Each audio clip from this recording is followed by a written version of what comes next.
What makes a good brand? I've spent a lot of time asking myself this question after starting my business. I've researched some of the biggest brands in the world.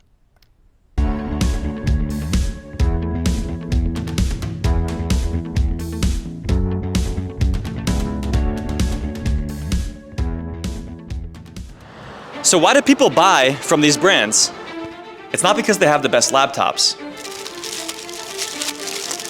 And it's not because they have the best burgers. Yeah, trust me. Usually, their products aren't even that much different. And sometimes, it's just water in a can.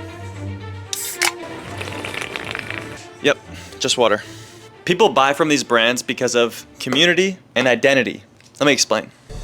Take Stanley, for example. They're in one of the most crowded and commoditized markets. They 10x their revenue in just 4 years after releasing their ultra-popular Quencher. And it's not because they keep our water 2 times colder than their competitors. Their customers aren't buying a water bottle. They're buying access to the community of other women who own those water bottles. They're selling exclusivity. And consumer brands have mastered this. But let's be real, most B2B brands are not that good. So that's why I'm being extra intentional during this process when building my brand. I also want to prove that you don't need millions of dollars to get a brand off the ground. So on today's episode of Building in Public, we're building a brand. Let's begin. Okay, so one of the main things I want to avoid is the brand looking like every other tech company. So I just Google searched tech logos and started scrolling down, and what you'll notice is a lot of these tech logos all look the same. A lot of them use the color blue, a lot of them use the color purple. They're very three-dimensional. The next thing I wanted to do was create a mood board to send over to the agency so they have some inspiration for the logos that I like. So I literally just typed in B logos since that's what I want the logo to be. Some of these, if you can see here, are like super three-dimensional and they have too many layers to them. I do like some like this where it's very two-dimensional, it's solid, it's gonna look really nice on like a shirt or something. And then so basically I took all the logos that I like and put them in a whiteboard in Canva and basically sent this over to the agency so they can get started on some of the logos. And I guess make a couple different iterations on the logo that we have. I just got off a call with the agency. They sent over the first iterations. Honestly, I think just to see what I like best. So I'll give you a little sneak peek on what they made so far.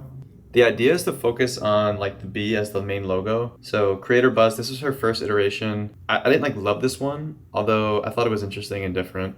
This was the second iteration. I like the font here a lot actually. The logo, not so much. I had also drew some really crappy drawings. So after only 2 rounds of iterations, we have the logo and the branding.